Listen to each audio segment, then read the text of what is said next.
রাখি পূর্ণিমার দিন দাদা দেখি এক বাক্স লাড্ডু নিয়ে এসেছিলো, কারণ লাড্ডু আমার ভীষণ প্রিয়।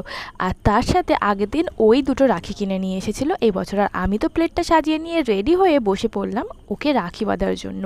আর এই বছর প্রথমে ও আমার জন্য রাখি কিনেছিল, আর ও আমাকে রাখি পরাবে, তার জন্য আমি তো খুব এক্সাইটেড ছিলাম। তো ফার্স্টে আমি দাদাকে পরিয়ে দিয়েছিলাম, আর এ দেখো ও একটু হাতটা দেখিয়ে নিয়েছিল, আর তারপরে ও আমাকে পরিয়েছিল। এই ফার্স্ট বোধহয় ও আমাকে রাখি পরালো, কারণ এত বছর আমি আমাকে কোনোদিনও রাখি পরায়নি। তারপরে দুজনের একটু মিষ্টি মুখ করিয়ে দিয়েছিলাম সেই লাড্ডুটা নিয়ে। আর এদিকে যে টাকাগুলো দেখতে পাচ্ছ না, ও কিন্তু কি ভিডিওর জন্য দিয়েছিল, পরে আবার নিয়েও নিয়েছিল। আর আমি তো এদিকে বসে পড়েছিলাম লাড্ডু খেতে।